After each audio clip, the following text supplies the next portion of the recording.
All right, for this activity, what you're gonna need is a small looped resistance band. I've just placed a small knot in the middle to make it a little bit easier to hold on to.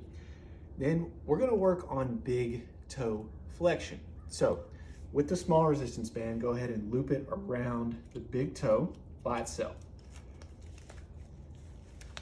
Now, the resistance is going to be up to obviously the strength of the band and then how much tension you place on the band as well. So we're gonna go for a little bit more of a moderate assistance just for the example, bringing the toe into extension for the starting position, and then we're gonna go work on pushing the big toe down into the ground. So pushing down here, and then really slow and controlled on the way back up as best as possible.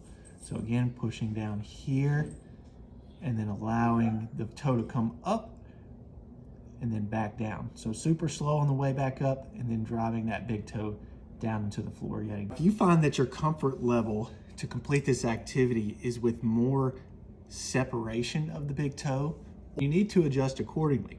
Most people will have a little bit more comfort with a little bit of separation of the big toe. So you can do that by actively abducting the big toe, which means pushing it out to the side and then pushing down into the floor.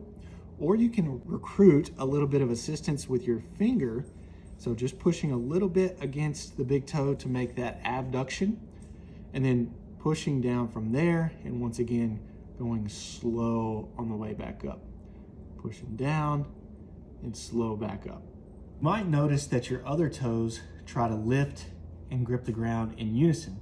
This is actually a good thing. We need all the toes to work simultaneously as if you were walking around and all the toes had to grip the ground as well. So there is a way to go ahead and progress this activity. I would find some sort of a block. I've just got a yoga block here, but a book would work as well. So if you're feeling comfortable with the original version and you feel like you have good control to get down to the floor and come back up again, there is a way to add additional range of motion to this activity. So grab yourself a block or a book. I've got a yoga block here, and then we're gonna place the foot to where the other toes are on top of the book or the block, and then we're going to let the big toe overhang off the side here, and then we're going to apply the resistance band as normal, pulling into extension for our starting position, and then pushing the big toe through even more range of motion past the edge of that block.